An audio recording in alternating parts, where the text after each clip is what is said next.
se retrouve pour un nouveau vlog et aujourd'hui je me situe dans un pays que j'adore pour sa culture. Je pense que vous avez une idée à voir le décor derrière, c'est le Japon.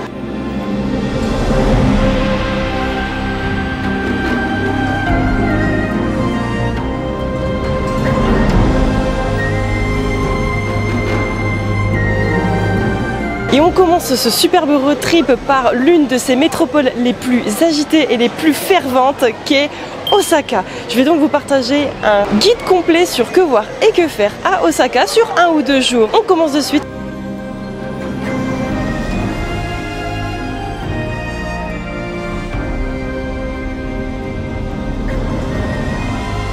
Osaka. Deuxième plus grande métropole du Japon, après la capitale, elle demeure une ville incontournable d'un voyage dans ce magnifique pays. Et pourtant, celle-ci est souvent boudée par les voyageurs, car elle est fréquemment comparée à Tokyo. Osaka est pourtant unique et se différencie bien de la capitale tokyoïte. S'il y a bien une chose pour laquelle Osaka est mondialement renommée, c'est avant tout pour sa gastronomie, puisqu'il s'agit d'une scène de street food délicieuse. Ce sont ces plats locaux qui lui valent le titre de capitale culinaire du Japon. Rien que ça.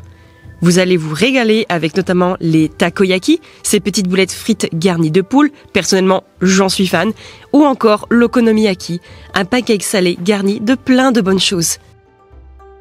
Sans oublier bien sûr son esprit futuriste et divertissant.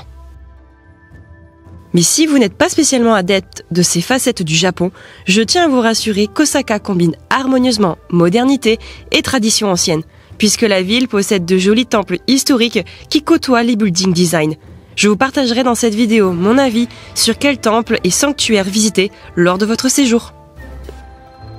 Avant de démarrer, si vous êtes nouveau sur cette chaîne, sachez qu'avec mon compagnon, nous sommes en Asie pour vraiment plusieurs semaines, voire même plusieurs mois. Nous sommes au Japon pour 2 semaines. Nous allons faire un voyage en itinérance dans lequel on va visiter plusieurs villes, dont Nara, Uji, et on commence avec Osaka. Si vous voulez suivre la suite de ces aventures au Japon et dans les autres pays qui vont suivre, n'hésitez pas à vous abonner. Et sachez que précédemment, nous nous sommes rendus à Séoul. J'ai déjà fait des vidéos sur le pays. La playlist sera en description. Allez, on peut enfin commencer. Notre périple commence fort avec une immersion instantanée dans la face animée et moderne du pays, puisque notre hôtel se situe dans le cœur battant de la ville, Namba.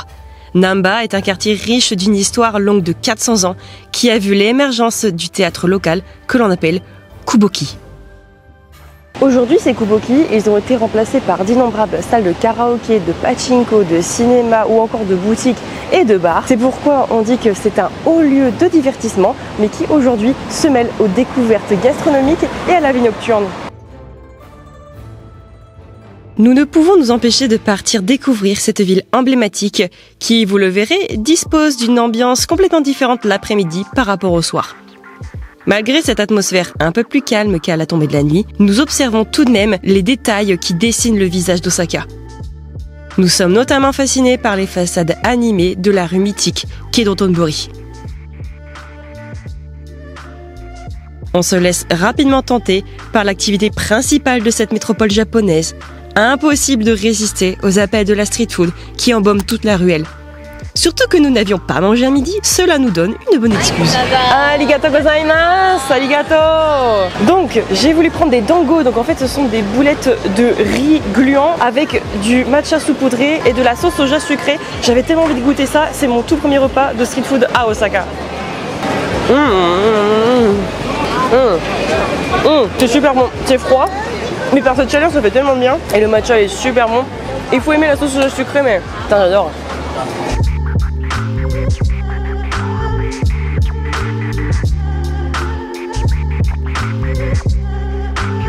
Si vous voulez goûter la meilleure seafood, donc les meilleurs produits de la mer d'Osaka, apparemment c'est au Kuromon Market qu'il faut absolument se rendre, donc je m'y trouve actuellement. Alors sachez que si c'est plutôt calme comme vous le voyez aujourd'hui, c'est parce qu'au moment où j'y suis, nous sommes en plein après-midi et qu'à partir de 6 h, c'est plus la même histoire, c'est vraiment blindé. Donc j'en profite maintenant tant qu'il y ait personne pour vous montrer le marché. À la base, c'est un marché alimentaire qui est long d'à peu près 600 mètres et qui était à l'origine dédié à la vente de poissons et des produits de fruits de mer. Aujourd'hui, vous pouvez donc vous restaurer entouré avec de nombreux produits, donc que ce soit à base de poissons ou alors de crabes ou d'autres mollusques. Mais sachez que si vous n'êtes pas fan, eh bien pas de souci, il y a aussi des produits de viande ou des plats traditionnels japonais ou des légumes marinés, des tempura, enfin tout ce que vous voulez. En effet, puisque le Kuromon Market, sa réputation est désormais d'envergure internationale, eh bien on retrouve de moins en moins de stands dédiés aux grossistes de poissons et de plus en plus de stands de street food.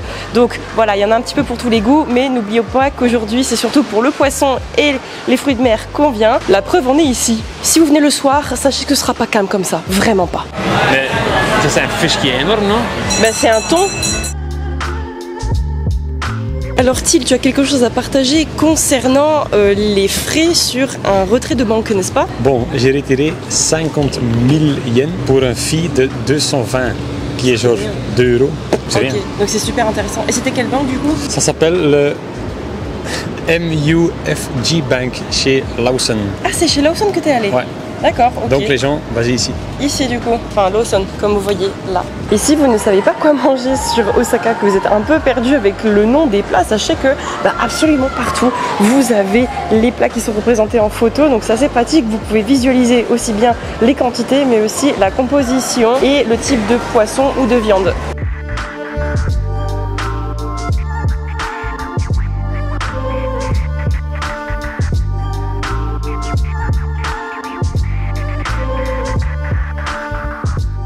Si vous passez le nord de la rivière de Dotonbori, vous allez découvrir le quartier de Shinsaibashi. Là aussi, vous allez pouvoir profiter d'Osaka comme il se doit, avec une activité principale qui va rythmer vos journées et sûrement vos soirées, le shopping. Et pour ça, le lieu idéal, ce sera la Shinsaibashi Shopping Street, dans lequel vous avez énormément de galeries marchandes, mais aussi de boutiques. Ici, un seul challenge, ne pas vider son compte bancaire.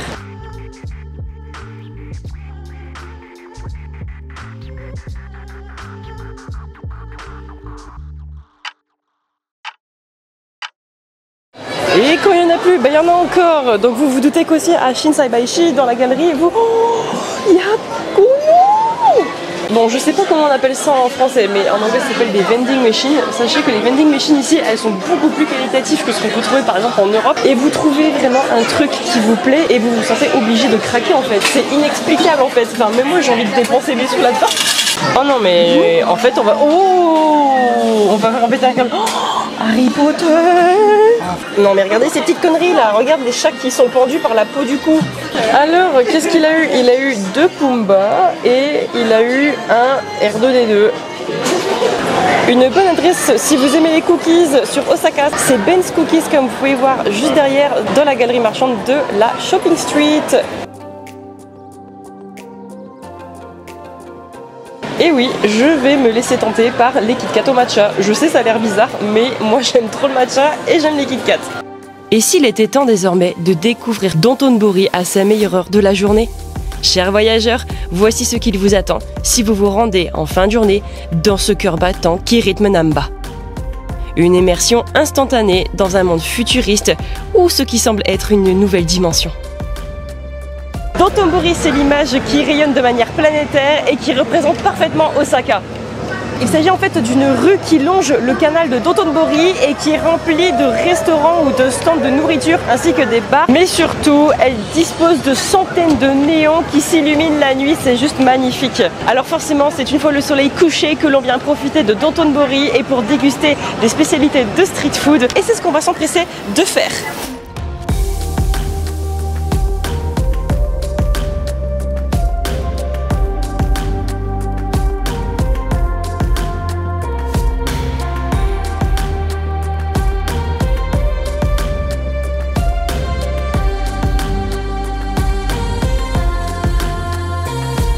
Arigatou gozaimasu.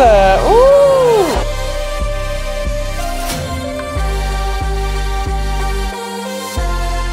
Oh les gars, je me régale avec la sauce mayo et tout là, c'est tellement bon. Oh là là. Oh, c'est fou.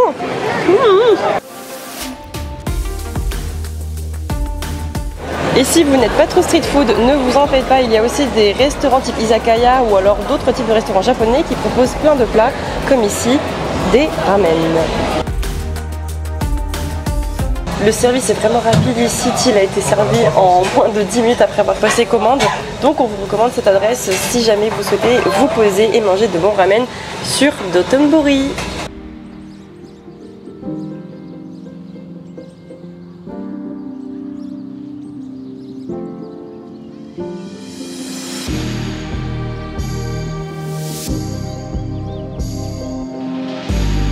Et forcément, le truc à faire à Dotonbori, c'est ça, le panneau lumineux de Glico, qui est l'un des plus grands producteurs de confiserie et de chocolat au Japon. Et ça, c'est vraiment un panneau publicitaire qui a fait fureur, qui représente un coureur juste en train de franchir la ligne d'arrivée. C'est le panneau représentatif qui représente vraiment bien Dotonbori à l'international. On voulait faire la grande roue, donc ce qu'on appelle la Ferris Wheel de Osaka, mais en fait, je crois que comme il y a trop de monde, en fait, ils ont décidé de la fermer et ils n'acceptent plus de voyageurs pour l'instant. Nous ne nous laissons pas abattre et nous tournons donc vers une autre activité populaire de Dotonbori. Que diriez-vous de varier les points de vue sur cette allée futuriste ?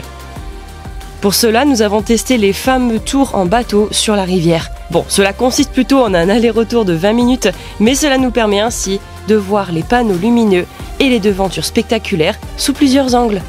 Sans oublier bien sûr le fameux coureur de Glico, qui est la véritable star de ce quartier d'Osaka. So cute. Hello, bye bye. Bye bye. Hello.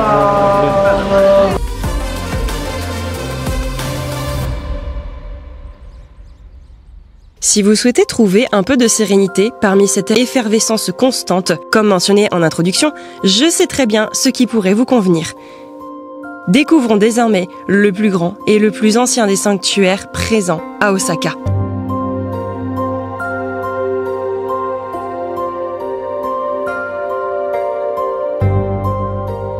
À Osaka, vous aurez également l'opportunité de visiter des temples shintoïstes comme ici au Sumiyoshi Taisha, qui est un complexe religieux vraiment très grand. Il faudra pour cela descendre vraiment au sud d'Osaka. Nous, on a pris la Nankai Line. C'est quand même à plusieurs kilomètres.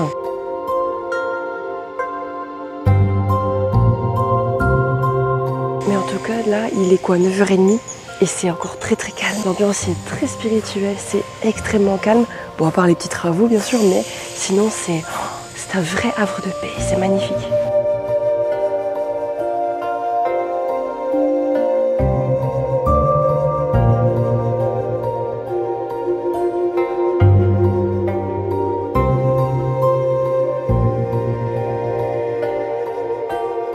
Et je pense que vous pourrez le constater derrière moi, mais le Sumiyoshi Taisha est aussi réputé pour son pont rouge qui traverse une petite rivière juste devant l'entrée du torii principal. C'est quelque chose d'unique qu'on trouve assez peu finalement dans d'autres temples shintoïstes.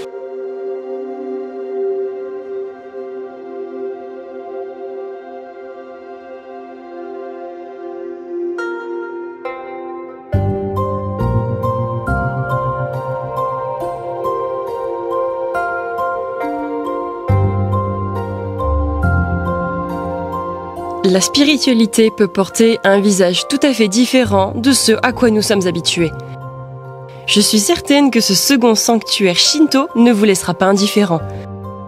Voici le Namba Yasaka Jinja, un complexe religieux dédié à la divinité des océans. S'il y a bien un aspect distinctif qui nous saute aux yeux, c'est sa forme en tête de lion. Il semblerait que sa grande bouche ouverte engloutirait les mauvais esprits de passage. Je vous conseille d'y aller le plus tôt possible, car le sanctuaire est rapidement pris d'assaut par les voyageurs. Si Osaka est réputé pour sa gastronomie légendaire, il n'en est pas moins également renommé pour son château qui est le Osaka Castle, une véritable pièce architecturale d'exception.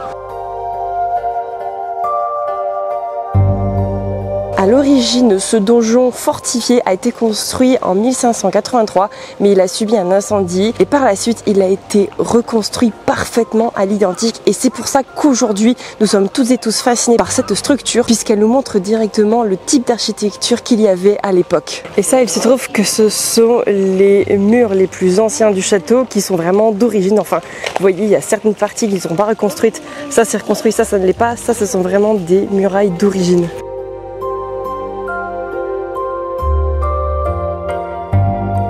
le château d'Osaka était une forteresse qui était entourée de douves, mais comme vous le voyez, les douves ont été asséchées. Aujourd'hui, il n'y a plus que de la verdure qui recouvre toutes ces pierres. Si vous souhaitez, vous pouvez visiter le château et donc acheter un ticket pour pénétrer à l'intérieur du bâtiment. Cependant, moi je l'ai fait en 2022, j'ai pas trouvé ça forcément, je dirais, exceptionnel. Enfin oui, il y a le point de vue au dernier étage qui donne une vue panoramique sur tout Osaka, mais ce qui est dommage, c'est qu'on ne trouve pas de mobilier d'antan. En fait, c'est plutôt une exposition que vous avez avec des maquettes, des dessins, etc., des peintures. Oui, c'est sympa, mais je l'ai déjà fait, donc là je voyais pas vraiment l'intérêt de le refaire. Et tu préférais surtout voir l'extérieur en fait, donc bon. Mannequin les gars.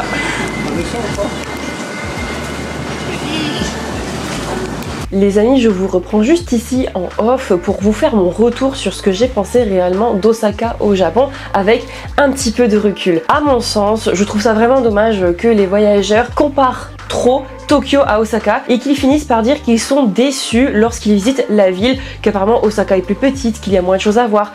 Sauf que je tiens quand même à rappeler que Tokyo c'est une ville qui est gigantesque et que son atmosphère n'a absolument rien à voir avec celle d'Osaka. Personnellement, je me suis sentie beaucoup plus à l'aise à Osaka puisque c'est une ville qui, je trouve, est à l'échelle un peu plus humaine, où on ressent plus une atmosphère de divertissement, de laisser aller et de lâcher prise. Que Tokyo c'est un peu plus massif, il y a quand même beaucoup plus de monde. Certes, la ville est juste extraordinaire, mais ne comparez pas les deux. Ne cherchez pas forcément à retrouver ce que vous avez vu à Tokyo comparé à Osaka. On va à Osaka avant tout pour s'amuser, pour découvrir un petit peu la folie de Dotonbori, mais aussi le contraste avec ces jolis temples. Donc franchement, si vous pouvez quand même passer plus qu'un jour sur Osaka, moi je vous le recommande. J'ai personnellement aimé cette ville, Till l'a également aimé. Je pense que vraiment ce serait dommage de la skipper de votre voyage au Japon.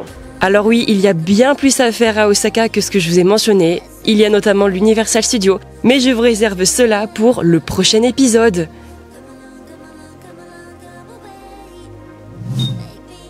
Les gars, j'ai déjà des frissons.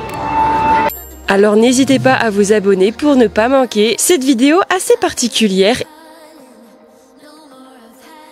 C'est tout pour ce vlog à Osaka, j'espère sincèrement que ce guide vous aura plu. En tout cas, n'hésitez pas, on se retrouve la prochaine fois pour le prochain vlog à Universal Studios.